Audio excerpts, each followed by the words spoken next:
장관님 안녕하세요. 네, 반갑습니다. 네, 후보님을 이제 네. 후보님이라고 불러야 되겠습니다. 네, 이제. 네. 예, 김문수 후보님 이렇게 어려운 결심을 하셨는데요. 네. 네.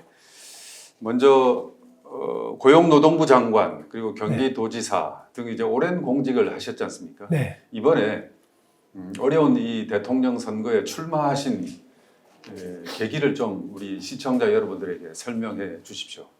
저는 뭐 그동안에 나오려고 생각을 전혀 안 하고 있었는데 그렇죠. 여러 여론조사에서 계속 네. 지지도가 많이 나오고 네. 또 제 아는 사람들도 지금 나라가 위기이기 때문에 네. 당신이 나서서 일해야 될 때 아니냐 네.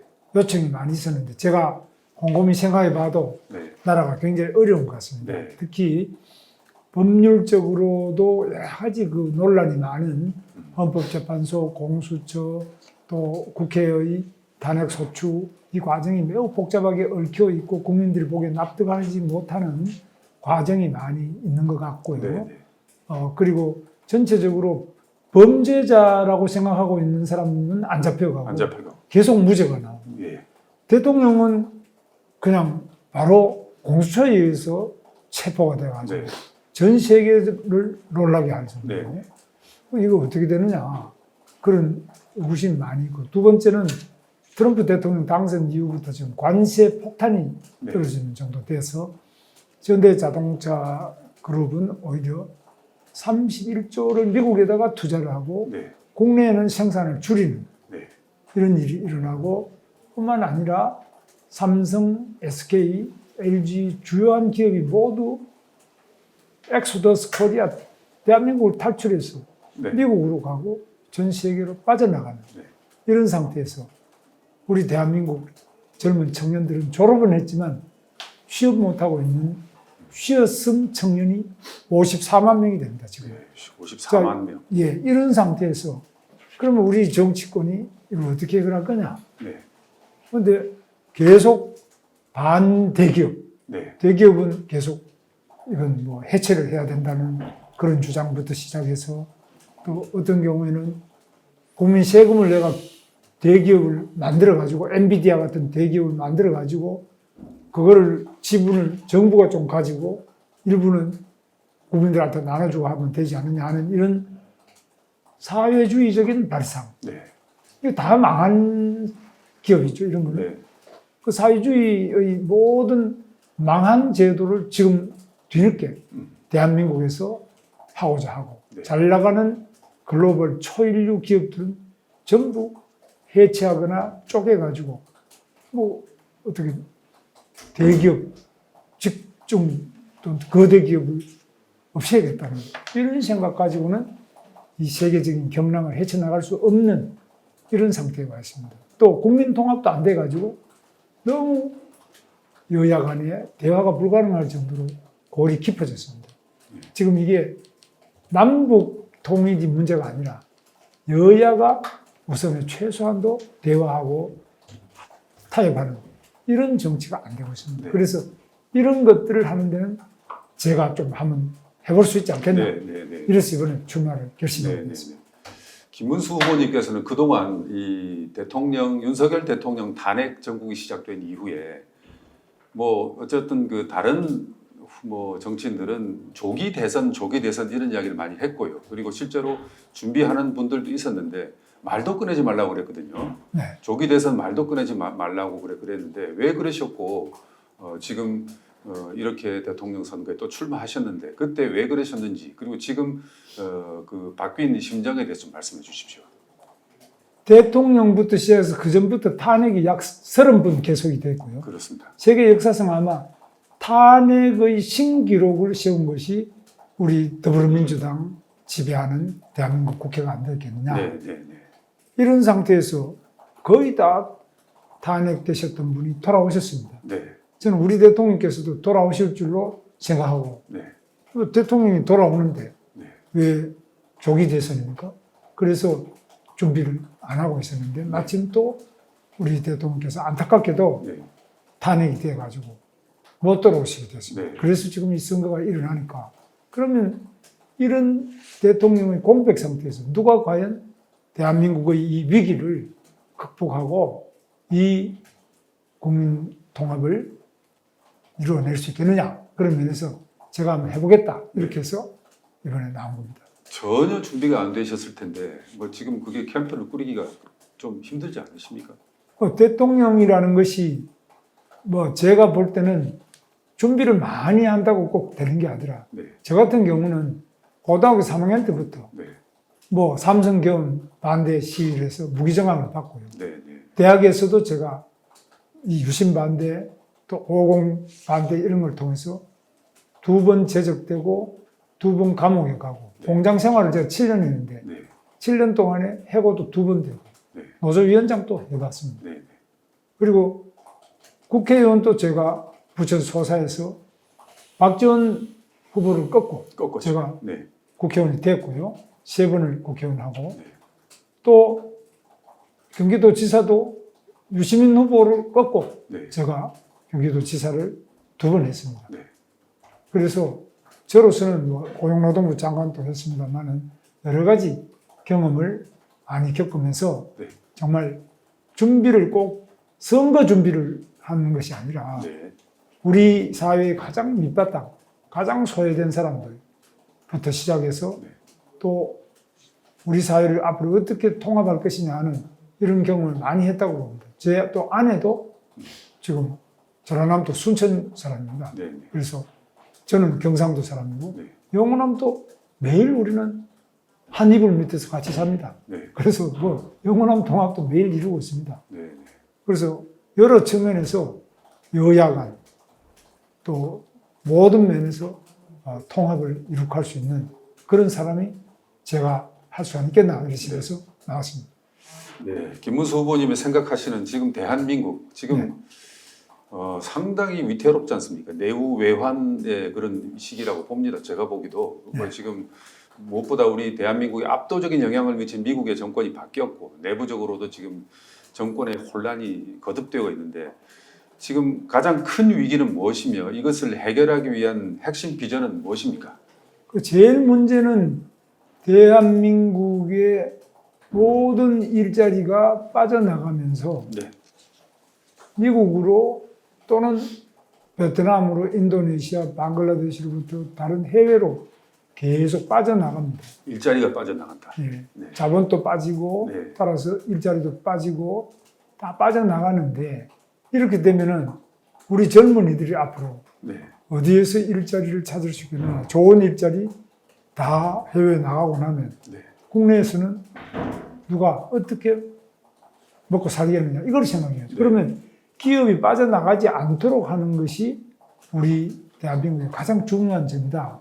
그래서 일자리를 만들어내야만 된다. 네, 그리고 이 경제가 밑으로 처지는 것이 아니라 원래도 제로 성장이라고 그러는데 더 많이 성장할 수 있도록 기술 혁신도 해야 되고 또 투자도 더 국내에 많이 해줘야 되고 훌륭한 인재를 교육 훈련을 강화해 가지고 높은 수준으로 발전시켜 줘야 됩니다. 네. 이런 과제를 수행할 수 있는 그런 대통령 후보가 나와야 안 되겠나. 네. 그래서 제가 나서게 됐습니다.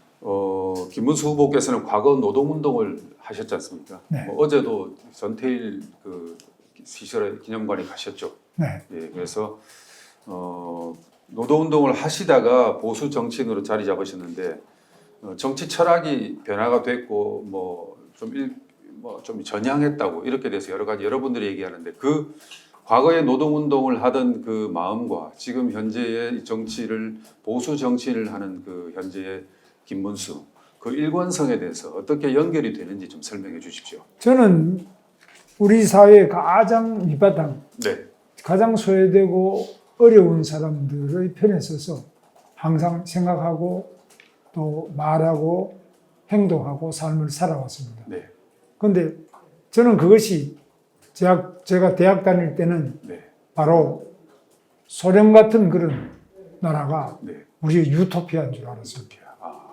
그런데 소련이 딱 망하고 나니까 네, 유토피아가 아니라 그게 지옥이었습니다. 네, 그래서 저는 이거는 말은 그럴듯한데 현실은 지옥이 바로 이 사회주의 공산주의구나. 그걸 아주 뼈저리게 느끼고 그럼 어떤 대안이 있을까 고민하다가 사회민주주의, 스웨덴, 노르웨이, 핀란드 같은 자유민주주의냐? 네. 해보니까 그것도 우리하고 사정이 안 맞아요. 안 맞아요. 그래서 미국, 일본, 유럽 같은 자유민주주의 국가 네. 이거를 만들어야 되겠다. 네. 그래야만 우리 국민들이 잘 살 수 있고 나라도 부강하지 않느냐. 네. 이래서 생각을 제대로 바꿨습니다. 그래서 지금 바로 이 자유민주주의 대한민국이 가장 어려운 사람들이 행복하고 자유롭고 풍요롭게 살 수 있는 그런 사회 체제다. 네. 그래서 자유민주주의 대한민국을 적극적으로 긍정하고 긍정, 사랑하고 사랑하고 또 앞으로 발전시켜 나가야 발전시켜 되겠다. 나가겠다는. 이래서 지금 열심히 뛰고 있습니다. 네. 그 바뀐 게 없습니다. 우리 국민이 잘 네. 살고 네. 네. 대한민국이 무강한 이런 나라를 만드는 것이 제 꿈이고 그 꿈은 변함이 없는데 그 방법이 소련 같은 저런 방식은 바로 거짓말이다. 네. 또 못 사는 나라다. 망하는 나라다. 이렇게 생각하게 되기 때문에 우리 잘 사는 대한민국 바로 자유민주주의 시장경제체제를 적극적으로 지지하게 됩니다. 네, 네. 아마 그래서 뭐 어쨌든 과거에 그 운동권 그 사상에서 벗어나지 못하는 사람들이 많거든요. 그래서 네. 김문수 후보에 대해서 뭐 변절자다, 배신자다 이런 이야기를 하는 분이 있을 겁니다. 있을 겁니다.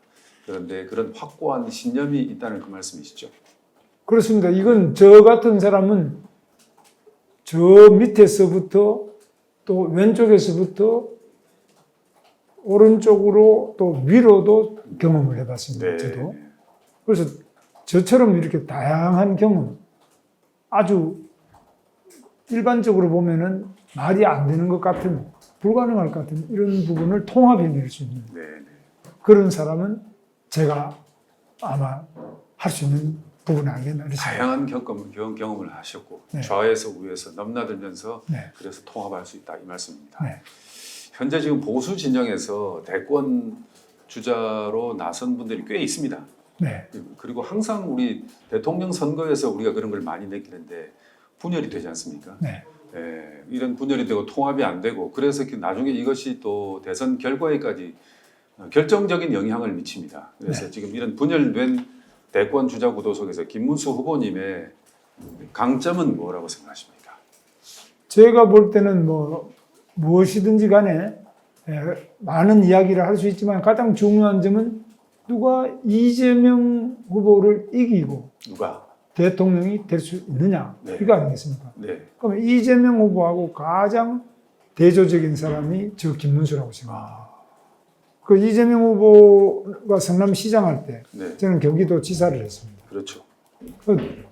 다 이렇게 해봤습니다만은 이재명 대표는 대장동 같은 거 개발을 했는데 그건 한 30만 명밖에 안 되는데 네. 저는 그보다는 몇십 배 큰 개발을 많이 해봤습니다. 광교 신도시, 판교도 성남에 있지만 경기도에서 다 개발합니다. 그렇죠. 성남시는 하나도 한 건 없습니다. 네. 그래서 우리는 판교 신도시부터 다산 신도시, 또 평택 고덕에 있는 삼성 반도체 단지 그 120만 평입니다. 네. 그리고 또 파주에 있는 LG, LCD, 네. 그리고 파주에서부터 서울역 거쳐서 다시 수서 또 동탄까지 가는 GTX, 지금 개통 일부 GTX. 거의 다 됐습니다. 네. GTX 이거 제가 만든 겁니다. 세계에 없는 겁니다. 네. 바로 이런 여러 가지 일을 하면서도 저는 아무 그런 측근이 비리 때문에 구속되거나 측근이 비리 때문에 죽음을 하거나 네. 또 온갖 그런 의혹을 사는 이런 일이 단 한 번도 없습니다. 네. 그래서 매우 대조적으로 더 많은 일을 하면서도 아무런 잡음 없이 일을 해낼 수 있는 이런 대비가 되는 후보는 저 김문수 아니겠나 생각합니다. 참 그러고 보니까 이재명 후보와 좀 대비가 됩니다. 네. 같은 직에 계셨기 때문에 경기도지사를 하셨고 네. 또 그런데 비교가 되는군요. 전혀 잡음이 없었죠. 네. 그리고 무엇보다 청렴 결백하고 어떻게 보면은 너무 융통성이 없다고 할 정도로 그런 네. 비난을 받을지언정 그런 비리와는 전혀 관계없는 그런 후보라는 것은 이미 우리 세상 사람들이 다 알고 있는 것 같습니다. 네. 다음 질문 드리겠습니다. 김문수 후보의 리더십 스타일은 어떤 방식입니까? 그리고 과거 경기도지사 시절과 지금 바뀐 게 있다면 지금 무엇보다도 대통령이라는 전체 국가를 경영하는 위치에 가면 좀 달라져야 하지 않을까. 그리고 그 장관 시절 그리고 경기도지사 시절에는 또 비판이 장관님한테 그런 비판이 있었습니다. 너무 세세하게 꼼꼼하게 디테일하게 챙긴다. 그래가지고 큰 국가적인 대계를 포석을 할 수 있겠느냐 이런 뭐 우려는 있습니다. 어떻게 보십니까? 제가 볼 때는 현장이 가장 중요하다고. 네. 늘 네, 모든 정치나 행정이나 네, 이런 것들이 다 현장이 중요하다. 네, 근데 현장을 잘 모르고 그냥 그림을 그리거나 그냥 지시를 하거나 이거는 제대로 현실에 안 맞습니다. 그래서 저는 늘 현장 중심으로 항상 행정도 그렇고 정치도 현장 중심으로 해야 된다. 네, 두 번째는 항상 전문가들의 도움을 받아야 됩니다. 네. 어떻게 하면은 통상 문제라든지 외교 문제, 경제 문제, 그다음에 각종 과학 기술 또 공학적인 여러 가지 문제 이런 것들에 대해서는 도시계획 이런 거는 다 최고의 전문가의 도움을 항상 받아야 돼요. 네. 세 번째로 항상 반대하는 사람들이 많이 있습니다. GTX 할 때도 반대가 너무너무 많았습니다. 맞습니다. 예. 그게 말이 되는 이야기냐. 네. 지하를 그렇게 파면 위에 전부 다 진동 또는 여러 가지 소음 이런 것 때문에 다 벽이 갈라지고 뭐 되겠느냐. 특히 서울시에서도 그때 반대를 많이 했습니다. 네. GTX 지하로 지나가면 위에 뭐 고층 건물 같은 거 다 흔들리고 금가고 하면 책임지겠냐. 다 피했습니다. 근데 아무런 문제가 없다는 것을 저는 그 기자들 모시고 전문가들 함께 해가지고 좀 모스크바 같은데 지하철 여기보다 훨씬 밑에 깊이 팠습니다. 아무 문제가 없습니다. 평양만 해도 깊지 않습니까? 예, 뭐 평양은 못 가봤습니다만은 모스크바까지 가서 다 보면 문제가 없다는 거 다 알고 있습니다. 그래서 이런 어려운 점이 있을 때는 네. 바로 대화를 통해서 그리고 현장의 검증 또는 과학적인 검증을 통해서 네. 충분히 통합해낼 수 있다고 보고 있습니다. 그게 이제 과거 경기도지사 시절과는 다르다. 예. 윤석열 정부에 대한 평가가 지금 있습니다. 그런데 김문수 후보가 직접 대통령이 된다면 다르게 윤석열 정부와 다르게 운영할 점은 뭡니까? 가장 중요한 점은 저는 어떤 경우에라도 대화를 통해서 문제를 푸는 수밖에 없다. 네. 제가 경기도지사 할 때도 무상급식 문제가 매우 큰 문제였습니다. 네. 저도 무상급식 당시에는 반대를 했어요. 또 서울시의 오세훈 시장도 반대를 했어요. 네. 그런데 오 시장님은 반대를 하면서 이 의회가 워낙 또 반대가 무상급식 주장하는 사람이 많으니까 서로 이렇게 충돌이 일어나가지고 시장을 사퇴를 했었습니다. 저는 마찬가지로 의회도 3분의 2 이상이 민주당이지만 저 같은 경우는 그대로 민주당 대표들하고 계속 협상을 해서 대화와 협상. 친환경 농산물, 친환경 농산물 급식 이거를 통했습니다. 그래서 친환경 농산물 급식의 비용을 지불함으로써 사실 농민도 좋고 야당도 승복하고 우리 당도 같이 그렇게 원만하게 타협을 해서 급식 문제를 잘 처리를 했습니다. 네. 그래서 저는 생각에 여러 가지 어려운 점이 있다 하더라도 대화를 하는 것이 가장 중요하고 대화 속에서 일정한 정도 타협을 하면서 헌정을 유지해야 된다고. 그래서 그런 점은 제가 잘 할 수 있는 부분이라고 생각합니다. 윤석열 정부보다 훨씬 더 대화에 적극적으로 임할 것이며 더 그래서 대화라는 건 듣고 그 다음에 그것을 어느 정도 받아들이고 네. 상대한테 받아들일 수 있는 합리적인 이야기를 하고 네. 이런 것들이 중요한데 그것은 바로 진실한 것. 네. 그리고 서로 간에 윈윈 할 수 있는 네. 그런 대안을 만들어내는 이것이 바로 기술이죠. 협상의 기술이죠. 이제 노동하고 고용 정책 관련해서 여쭤보겠습니다. 네. 고용노동부 장관 재임 시절에 추진했던 정책 중에서 대선 후보로서 다시 한번 이거는 이어받아서 강조하고 싶다. 이런 노동 정책이 있다면 뭐가 되겠습니까? 가장 중요한 점이 일자리입니다. 진짜. 일자리는 누가 만드는 거예요? 기업이 만드는 겁니다. 그런데 젊은이들이 가고 싶어하는 일자리는 대기업의 일자리입니다. 그렇죠. 중소기업 일자리는 좀 싫어요. 네. 그러면 대기업이 일자리를 만들 수 있도록 여러 가지 규제를 풀어줘야 돼요. 네. 외국 나가는 것보다 국내에 있는 것이 더 좋다. 네. 그런 혜택을 줘야 돼요. 네. 그래야 우리 젊은이들이 좋아하는 일자리 만들 거 아닙니까? 그런데 대기업이란 대기업은 전부 해외를 탈출합니다. 요즘 자동차가 대표적입니다. 그렇습니다. 미국에다 지금 공장을 짓고 막 미국도 가고 네. 뭐 안 가는 데가 없어. 우리나라 자동차가 전 세계로 다 나갑니다. 네. 근데 한국에서는 자동차를 정서를 잘 안 합니다. 자동차 관련된 민주노총 워낙 세죠. 너무 세죠. 세니까 아주 뭐 이렇게 하기 싫다 이래서 다 나가는데 그 외에도 상속세라든지 세금 문제 뭐 여러 가지 문제가 복합적으로 되어 있습니다만 제가 대통령이 되면 네. 기업이 해외로 나가지 않고 네. 삼성전자, 삼성반도체처럼 반드시 국내에 투자할 수 있도록 여러 가지로 혜택을 줘서라도 국내에 붙들어두도록 하겠습니다. 국내로 남아 있도록. 네.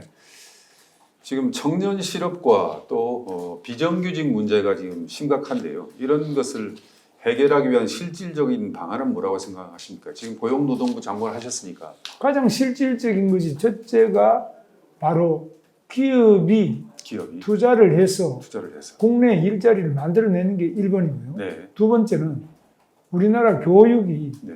좀 더 현장에 쓸 수 있는 교육.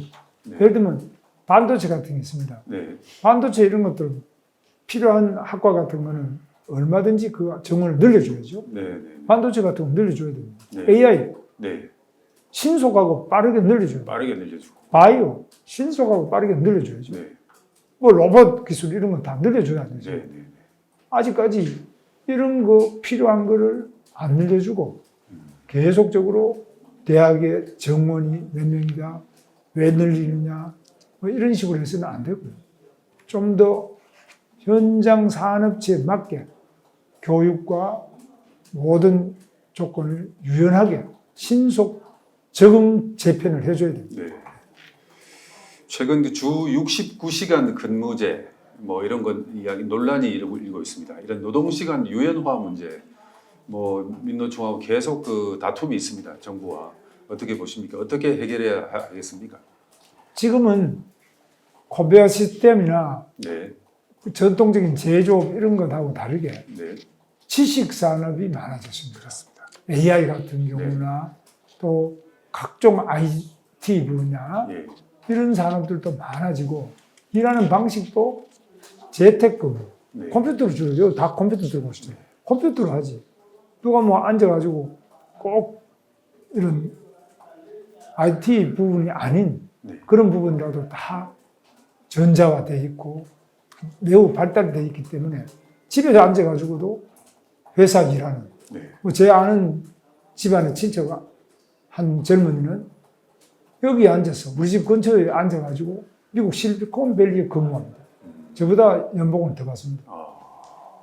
그거 아니 여기 한국에 앉아서 어떻게 실리콘밸리 근무를 하냐? 그 일을 능숙하게 잘하니까 네. 그 올 필요 없이 당신은 그 과학만 해라. 그러니까 국경을 초월한 재택근무가 가능하고 그 임금이 저보다는 장관하는 저보다 더 높았어요. 이게 오늘날 일자리 놀랄만한 변모 아니겠습니까? 그렇군요. 그렇게 할 수 있도록 젊은이들을 교육 훈련을 그렇게 시켜주고 네. 그런 취업의 기회를 늘려주고 네. 이렇게 할 필요가 있습니다. 반대하더라도 그렇게 기회를 주자 이 말씀이죠. 그렇습니다. 그렇게 하려면 교육도 바뀌어야 되고 네. 또 여러 가지 면에서 우리나라가 할 수 있는 이 통신망 이런 것도 좋지만 많은 면에서 우리 젊은이들이 네. 글로벌한 그 무대 속에서 네. 자기 자신의 능력을 발휘할 수 있는 네. 그런 기회를 많이 만들어 드릴 필요가 있습니다. 정보도 더 제공해 드리고 네. 네. 교육 훈련도 더 하고 언어도 영어나 이런 거 훨씬 더 쉽게 할 수 있도록 교육도 강화시키고 지원해줘야 됩니다. 네, 알겠습니다. 이제 복지하고 사회정책 관련해서 여쭤보겠습니다. 국민연금 개편, 고령사회 대응 같은 복지 이슈에 대해서 후보님은 어떤 입장을 갖고 계십니까? 좀 독특하실 것 같습니다. 다른 후보와는 달리. 뭐 복지 부분이나 연금 부분, 연금은 오늘 좀 전에도 국회 본관 앞에서 있는 청년 연금 행동 이런 부분에 와서 제가 한마디 하고 왔는데 네. 이번 연금은 뭐 여러 측면에서 젊은이들에게는 부담이 더 가고 네. 나이 든 사람은 한 3%, 40에서 43을 더 받게 되니까 네. 좋은데 젊은이는 돈을 더 내게 돼 있고 나중에는 이게 고갈이 돼서 못 받는 네. 이런 구조로 돼 있는데 이런 것들은 문제가 많습니다. 네. 젊은이들은 뭐 이건 계약이라 그럽니다. 네. 뭐 계약까지는 아니더라도 젊은이들에게는 너무너무 부담스러운 부담스러워. 미래가 없는 네. 자기들 내기는 실컷 내고 네. 나중에는 빈 깡통이 돼버리는 탈 수 없는 이거는 막아줘야 되겠나. 네. 네. 뭐 이걸 어떻게 할 것이냐. 어떻게 하겠습니까? 그러면 첫째는 국가가 이것을 보증해 줘야 되겠죠. 국가가 네. 걱정하지 마라. 네. 국가가 이거 어떻게 운영해? 국가가 책임지겠다. 네. 그 다음에 연금도 합리적으로 내는 것과 타는 것이 어느 정도 밸런스가 맞게 해야 네. 지속 가능하지. 네. 네. 내는 거는 조금 내고 천천히 더 내고 타는 거는 바로 내년부터 네. 바로 43 네. 바로 올려버리고 네. 그 다음에 더 많이 타가고 내는 거는 조금씩 해서 뭐 8년간에 걸쳐서 뭐 4% 올려 이런 거는 안 되죠. 그죠? 네. 그래서 이런 것들이 설계부터 모든 게 젊은 청년들이 소외되지 않고 그 대표를 보내가지고 젊은이들의 목소리가 정확하게 반영될 수 있게 해야지. 젊은 사람 한 사람도 참여 안 시키고 나이 든 사람이 더 타먹을 것만 더 많이 타먹는 이런 연금개혁은 곤란하다. 젊은이들에게 너무나 가혹한 거죠. 네. 고쳐야죠.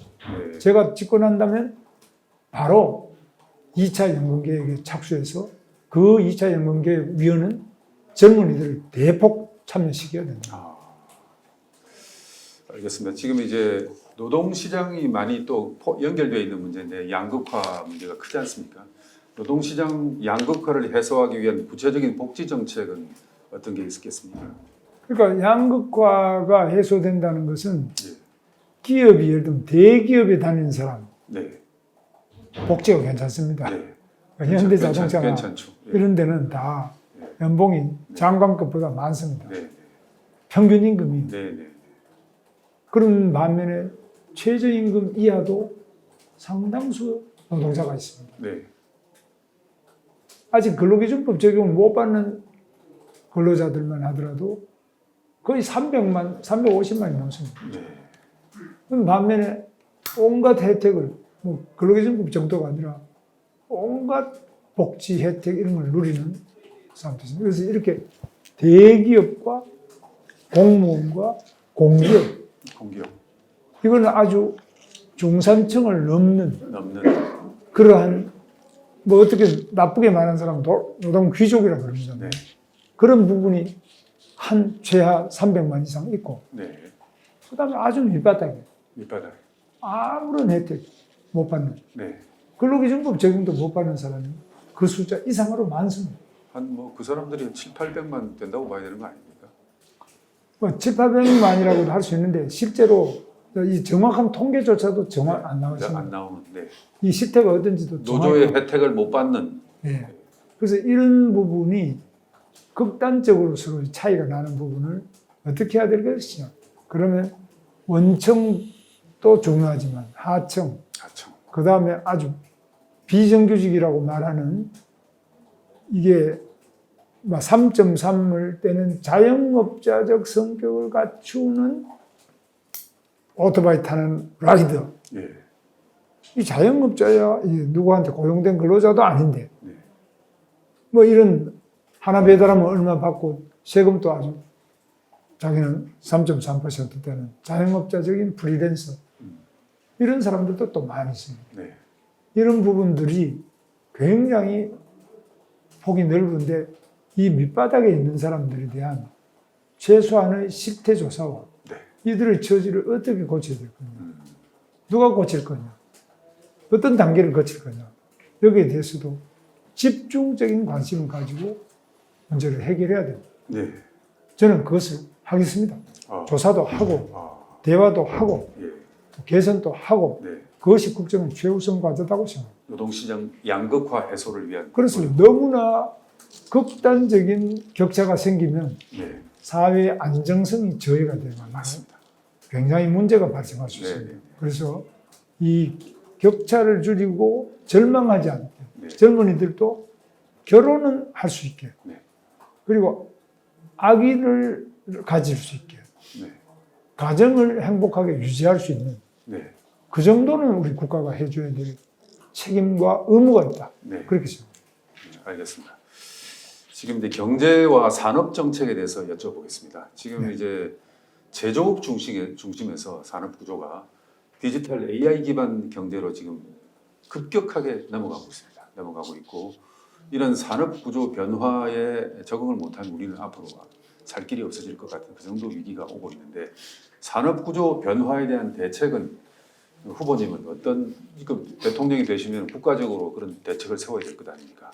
우리나라가 AI 세계 3위 G3 네.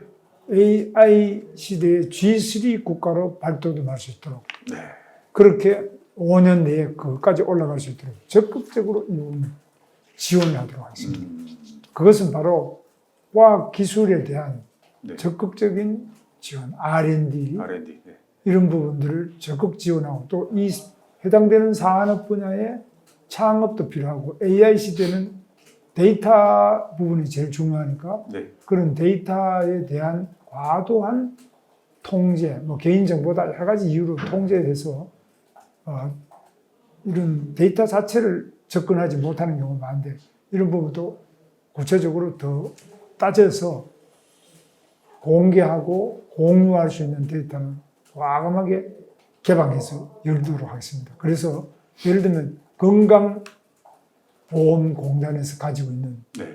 이 정보는 세계 최고의 건강 정보를 가지고 있습니다. 네. 물론 그것이 개인의 건강을 건강 정보를 보호 안 한다는 게 아니라 네. 개인의 건강 정보를 보호하면서도 누군지 뭐 이렇게 그런 것은 가리더라도 어떤 추세가 예를 들어 당뇨는 어떤 추세로 나이는 어떻게 되고 식사는 어떻게 되고 이런 거 전부 할 수 있는 우리 지금 이 스마트폰에도 개인이 오늘 몇 걸음을 걸었다 식사는 뭘 했다 혈압을 이게 체크하는 게 많다 이 정보도 우리나라가 제일 많습니다. 그리고 국세 정보라든지 뭐 통신 정보나 이런 것들이 어디 뭐 접속을 어디 했다 이런 거 우리나라처럼 이렇게 국민들에 대해서 세세하고 풍부한 정보를 다 가지고 있는 나라인데 이것이 AI에 충분하게 이용되지 못하는 규제가 많습니다. 이런 규제를 합리적으로 풀어서 AI 부분에 획기적인 진전이 있도록 하겠습니다. 알겠습니다. 김문수 후보님께서는 과거 젊은 시절부터 사회적 약자에 대해서 눈물 흘리고 그들을 위해서 투쟁하고 싸운 경력이 유명합니다. 네. 대한민국 국민들 다 알고 계십니다. 그래서 지금 무엇보다도 또 그런 쪽에 집중하실 것 같은데 소상공인, 자영업자 이런 분들이 우리 한국 사회에서 가장 어떻게 보면 지원을 못 받고 어려운 계층 아니겠습니까? 소상공인, 자영업자 지원 정책은 어떻게 구상하고 계신 겁니까? 자영업자들은 지금 뭐 정말 눈물 흘리고 폐업이 너무 많습니다. 네. 우리 동네도 보면은 네. 가게 같은 거 이런 것도 다 문 닫고 네. 빈 가게가 많습니다. 네. 그래서 소상공 자영업, 뭐 소공인, 소상인, 자영업 이런 부분들을 어떻게 보호해야 될 것이냐. 어떻게 보아요? 전체적으로는 시장 자체가 지금 우리가 인구도 감소, 네. 또 젊은이들이 뭐 출산도 안 하고 아기도 없으니까 아기들이 있어야 소비가 일어나지 않습니까? 뭐 과자를 사든지 장난감을 사든지 뭘 하든지 뭐 외식을 하든지 되는데 뭐 노인들이 앉아서는 뭐 그 외식을 한다든지 뭐 옷을 산다든지 뭐 소비가 별로 일어날 일이 없습니다. 병원 외에는 잘 되는 게 별로 없습니다. 네. 그래서 기본적으로 우리 초저출산 네. 이것을 어떻게 이제 많이 고치거나 안 되면은 해외에서 오는 이민을 받아야 된다. 이민은 또 어떻게 받느냐? 지금 법무부가 맡았습니다만은 이민을 그냥 단순 노동자를 중심으로 할 거냐? 네. 아니면 고급 기술자들을 중심으로 바뀌었냐? 굉장히 지금 이제 선택해야 돼. 네. 이런 면에서 모든 부분에서 우리 산업이 해외로 사람이 없어서 빠져나가거나 시골에다가 기업을 만들고 싶더라도 시골에 사람이 없기 때문에 못 갑니다. 그래서 이런 부분에서 어떻게 하면은 이 전체적인 대한민국의 산업 경쟁력 또는 기본적인 성장 잠재력 이런 것들이 저하되지 않고 돌아가야지만 소상공업자들 거 아닙니까? 그런데 지금 현대자동차가 31조를 미국에 투자했다 이러면 그것만 31조가 나가는 게 아니라 그 밑에 계열회사 1차 벤더, 2차 벤더, 3차, 4차, 5차까지 이거 뭐 울산에 있는 현대자동차 납품하는 업체가 여기 뭐 전국에 다 퍼져 있습니다. 이 영향이 다 오고 이게 또 제대로 안 돌아가고 미국에 빠져나가서 안 돌아가면 동네에 있는 골목 가게까지 영향을 다 미치고 식당, 막걸리집, 전통시장 영향이 다 옵니다. 그래서 이 소상공인의 문제가 아니라 이 전체적인 자본과 투자가 다 해외로 빠져나가요. 우리가 해외여행도 우리가 엄청 많이 하잖아요. 해외여행을 많이 한다. 국내 여행, 그 돈 가지고 국내 여행할 때는 지방에 강원도, 제주도, 시골에 그 음식점이나 가게나 숙박 이런 게 될 거 아니에요. 그렇죠. 그 해외로 다 가면 해외에 그만큼 돈을 다 쓰는 소비가 되고 국내는 비게 되죠. 이런 것들이 연결되어 있습니다. 이런 점에서 다시 한번 우리 경제를 생각해보고 해외도 안 갈 수도 없지만 가능하면은 아주 낙후된 뭐 강원도, 전라도, 경상도 뭐 이런 중성도 어려운 데를 좀 살리면서 또 해외도 갈 사람들은 가고 이런 전체적인 것을 좀 생각하는 소비자들의 소비 행위 이것도 꼭 필요하지 않느냐 생각합니다. 알겠습니다. 지금 이제 개인적으로 질문을 좀 드리겠습니다. 지금 그 유튜브 쇼츠를 통해서 집중적으로 소개가 됐고 그 후보님을 그 우리 국민들이 아주 호감을 가지게 된 결정적인 원인이 그 지난 국회에서 그 민주당 국회의원이 국무위원들 보고 다 일어나서 사죄하라고 뭐 그럴 때 그때 노동부 장관께서 꼼짝도 않고 꼿꼿하게 앉아 계셨단 말입니다. 그래서 참 국민들이 시원하게 느꼈고 참 내가 왜 이렇습니까? 뭐 이런 식으로 대응을 하셨지 않습니까? 그때 왜 그러셨는지 그리고 어떤 마음으로 그랬는 건지 좀 속 시원하게 한번 말씀해 주십시오. 뭐 너무나 당연한 겁니다. 제가 앉아 있었던 것은 뭐 이상할 것도 없고 대단할 것도 없어요. 근데 다른 국무위원들이 일어섰지 않습니까? 일어서고 막 고개를 숙였지 않습니까? 그러니까 당시에 서영구 국회의원인데요. 서영구 국회의원이 나와가지고 국무총리를 발언대로 불러냈습니다. 그거 가야 돼요. 그건 의무예요. 그래서 답변을 받다가 중간에 계엄 이야기가 나와가지고 사과해라고 해서 국무총리께서 절을 하면서 사과를 했어요. 그거 가능해요. 그러나 우리는 불러내지도 안 하고 나머지 국무위원하고 관계된 사람 한 30명은 불러내지도 안 하고 국무총리한테 절을 받고 난 다음에 고함을 지르고 막 의석에서 막 민주당 국회의원들이 고함을 지르고 야당 의원들이 합세해가지고 고함을 질러가지고 전원이 일어서가지고 발언대에 나온 사람도 아닌 거예요. 뒤에 있는 사람들까지 다 일어서서 다 절하라 또 계속하라 이렇게 나오는데 이거는 폭력이죠. 이거는 폭력입니다. 국회 어느 규칙에도 그런 게 없고 또 국회의원이라고 해서 국무위원들에 대해서 그냥 절을 하라든지 강요하는 것 자체가 유치원 아이들한테도 그렇게 하면 안 되는 일을 한 겁니다. 그래서 이거는 잘못이죠. 그래서 저는 잘못된 것이기 때문에 네. 따라가지 않는 겁니다. 네. 그 잘못된 것이라서 따라가지 않은 그런 태도가 그 네. 국민들이 참 시원하게 느꼈던 것 같습니다. 너무 당연한 거고 그거는 뭐 시원할 것도 없는데 네. 그것이 시원한 우리 대한민국의 국회 현실이 참 답답합니다. 그런 당연한 행동이 또 우리 국민들한테 희망을 준 겁니다. 굴하지 않는 그런 모습이. 그렇지만 그 점은 정말 제가 전혀 뜻한 것이나 예상한 것이 당연히 아닌데 뜻한 건 아니시죠. 네, 그런데 그렇게 그게 갑자기 연기로 되는 것이 아니라 평소에 가지고 있던 소신이라든 그런 태도가 저절로 나오는 거 아니겠습니까? 누가 네. 그걸 따라 한다고 해도 할 수 없습니다. 네. 네, 알겠습니다. 그리고 유권자들이 김문수 후보를 기억해 주길 바라는 한마디가 있다면, 그러니까 어떤 김문수로 기억이 되고 싶습니까? 우리 국민들에게. 약자에게 네. 따뜻한 사람이다. 그렇게 기억되고 싶습니다. 맞죠. 맞죠. 약자에게 따뜻한 분 맞죠. 네. 강하니까 약자한테 따뜻한 분입니다. 네. 폭력 앞에서는 강하고 절대로 굽히지 네. 않으니까. 알겠습니다. 네, 오늘 인터뷰 고맙습니다. 감사합니다. 바쁘시네. 네. 시청자 여러분, 오늘 최영재 취재 데스크 대통령 후보로 나온 그 전 고용노동부 장관 김문수 후보와 함께 했습니다. 아시아투데이는 계속 대선 후보들과 릴레이 인터뷰를 진행하겠습니다. 오늘은 김문수 후보와 함께했습니다. 다음 방송 시간까지 안녕히 계십시오. 장관님 안녕하세요. 감사합니다. 네, 고맙습니다.